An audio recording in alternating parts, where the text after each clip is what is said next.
Bismillahirrahmanirrahim. Assalamualaikum warahmatullahi wabarakatuh. Syukur Alhamdulillah kita bisa berjumpa lagi di channel ini. Salawat dan salam selalu dan tetap tercurahkan kepada junjungan kita, Nabi besar Muhammad sallallahu alaihi wasallam. Allahumma salli ala sayyidina Muhammad wa ala ali sayyidina Muhammad. Harapan dan doa saya, semoga saudaraku semuanya selalu diberikan kesehatan, dilapangkan rezekinya, diampuni dosa-dosanya, dan dipanjangkan umurnya. Amin ya rabbal alamin.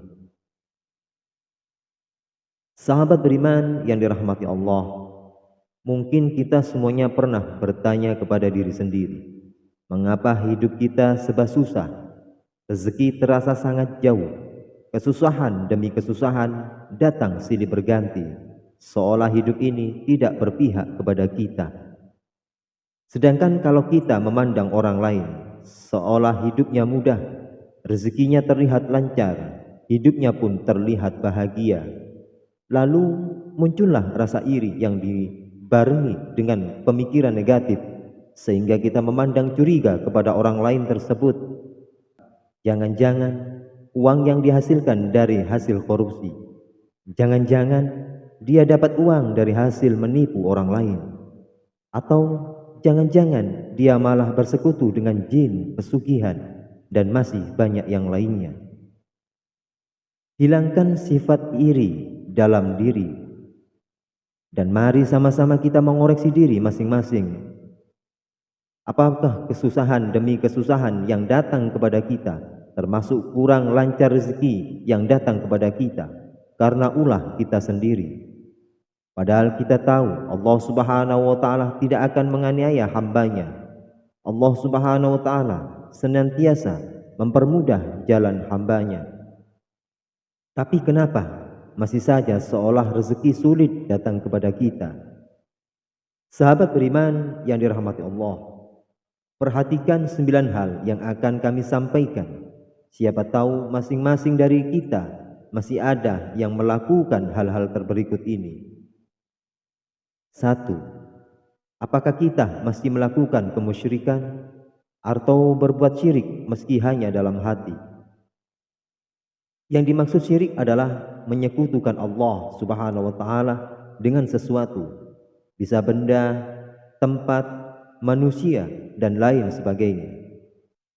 Kita percaya bahwa rezeki yang datang kepada kita adalah karena kita mempunyai benda keramat yang mempunyai petuah mendatangkan rezeki. Padahal rezeki hanya datang dari Allah subhanahu wa ta'ala melalui apa yang dikehendakinya. Apabila rezeki datang melalui seseorang, berterima kasihlah kepada Allah subhanahu wa ta'ala dan bersyukurlah kita dipertemukan oleh Allah dengan orang tersebut, dan bukan beranggapan yang memberikan rezeki adalah si fulan. Kalau tidak karena si fulan, saya tidak bisa apa-apa. Jadi, jangan seolah-olah memuja-muja si fulan yang mampu memberikan rezeki kepada kita semuanya. Berterima kasih boleh, asal tidak terlalu berlebihan. 2. Perhatikan sholat kita. Misalkan sekarang kita hanya mengerjakan sholat 3 waktu, mulailah melengkapi menjadi 5 waktu. Misalkan masih malas, paling tidak tambah 1 waktu. Kemudian di hari berikutnya tambah 1 waktu lagi. Dan jika lengkap 5 waktu, pertahankan dengan cara bersegeralah menunaikan kewajiban saat terdengar panggilan azan. Hindari untuk menunda, karena disinilah awal sholat kita akan kembali seperti semula. Luangkan waktu yang hanya 10 menit untuk menunaikan ibadah sholat, karena waktu luang kita semuanya lebih panjang dibanding mengerjakan sholat yang hanya butuh waktu kurang lebih 10 menit saja. 3. Hindari sebisa mungkin menyakiti hati orang tua kita. Apabila kita pernah berbuat salah atau mengucapkan yang menyakiti orang tua, mulai sekarang bangunlah dan meminta maaf kepada kedua orang tua kita, karena ridha Allah Subhanahu wa Ta'ala ada pada ridha orang tua juga. Lalu bagaimana kalau orang tua kita sudah meninggal, sedangkan kita pernah menyakiti hatinya dan belum sempat meminta maaf? Paling tidak, doakanlah mereka dengan doa yang baik dan meminta maaf kepada Allah Subhanahu wa Ta'ala, karena sesungguhnya Allah Subhanahu wa Ta'ala Maha belas kasih kepada hambanya. 4. Apakah kita memakan harta yang bukan hak kita? Dalam hal ini sangat luas penjelasannya, namun saya contohkan yang mudah saja. Dari setiap rezeki atau kekayaan yang kita dapat, ada hak dari fakir miskin, termasuk anak yatim piatu, yakni 2,5%. Untuk itu, kita sisihkan bagian yang memang menjadi hak mereka dari penghasilan kita. Lalu, bagaimana caranya? Carilah anak yatim piatu atau orang miskin di daerah kita tinggal dan berikan hak mereka. Kita tidak perlu malu meski yang kita berikan hanya sedikit, karena berawal dari sedikit dengan niat yang tulus, itulah awal kita semuanya akan ditambah rezeki yang berlimpah oleh Allah Subhanahu wa Ta'ala. 5. Berdagang dengan tidak jujur. Apabila kita hendak melakukan jual beli, hendaknya tidak mengurangi takaran. Bahkan kalau bisa, lebihkan sedikit takaran dan niatkan untuk bersedekah. Apabila jual beli barang, utarakan barang tersebut sesuai dengan kondisinya. Contoh, jual beli HP bekas. Jika ada yang rusak, utarakan saja kekurangannya dan berikan dengan harga yang pantas.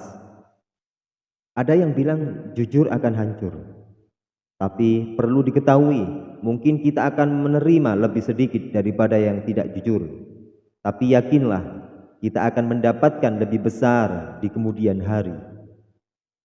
Orang yang tidak jujur mungkin akan mendapatkan banyak di awal, akan tetapi setelahnya akan mendapatkan sedikit karena perbuatan kurang jujur yang dilakukannya sendiri.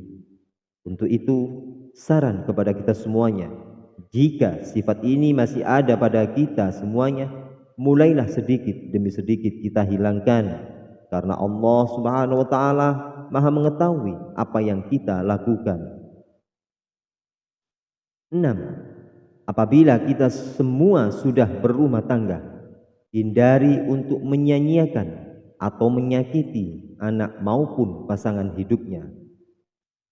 Apabila kita merasa kesal dengan kelakuan anak atau pasangan, kalau bisa, cobalah untuk mengoreksi diri dulu. Kenapa pasangan atau anak kita belum mampu seperti yang kita inginkan? Lalu diskusikan bersama dan temukan akar permasalahannya. Apabila masih belum menemukan titik terang, berdoalah dan serahkan semua masalah kepada Allah Subhanahu wa Ta'ala untuk mencarikan cara yang terbaik sambil tetap berusaha. Insya Allah kita semuanya akan ditunjukkan jalan yang terbaik untuk mengurangi masalah. Karena sesungguhnya Allah Subhanahu wa Ta'ala adalah sebaik-baiknya pemberi solusi. Bagi yang belum berumah tangga, ini bisa menjadi pelajaran untuk mendapatkan pasangan yang baik nantinya. 7. Berbohong. Mungkin benar saudaraku berbohong demi kebaikan, tapi perlu diingat, kebaikan yang dimaksud adalah kebaikan untuk siapa? Apabila kebaikan untuk diri sendiri atau orang lain secara sepihak, saya rasa itu kurang sesuai. Kenapa? Karena bisa merugikan orang lain yang kita bohongi. Dan sifat seperti itu membuat kita jauh dari rezeki Allah Subhanahu wa Ta'ala. Menghilangkan sifat berbohong tidaklah mudah seperti membalikkan telapak tangan. Akan tetapi, kita bisa kurangi sedikit demi sedikit kebiasaan tersebut dan mulailah tanamkan dalam diri kita sifat yang jujur. Meski di awal terasa sangat berat, akan tetapi insya Allah kedepannya hidup kita semuanya akan jauh lebih tenang dan lebih nyaman. Bagi saudaraku yang mendengarkan video ini, bukalah hati dan pikiran saudaraku semuanya. Ketika pasangannya ingin mulai bersikap jujur, hindari untuk saling menyalahkan. Hindari untuk saling menyudutkan pasangan. Dukunglah dengan perkataan maupun perbuatan yang baik dan mulailah untuk saling memaafkan. Insya Allah akan mendatangkan rezeki yang luar biasa dari Allah Subhanahu wa Ta'ala. 8. Memerintah atau berkuasa dengan sewenang-wenang. Maksudnya adalah apabila sedang menduduki jabatan penting atau menjadi pemimpin dalam rumah tangga, hindari untuk menyalahgunakan kewenangan demi kepentingan pribadi. Kalau dalam jabatan saya contohkan, memudahkan urusan orang lain dalam hal korupsi atau menipu. Seperti yang sudah saya katakan di awal, mungkin akan mendapatkan harta kekayaan yang banyak, akan tetapi pada akibatnya atau akhirnya akan menyebabkan banyak masalah, baik dalam rumah tangga maupun dalam hal kesehatan. Dan bagi para pemimpin rumah tangga, hindari menyalahgunakan kewenangan dalam keluarga.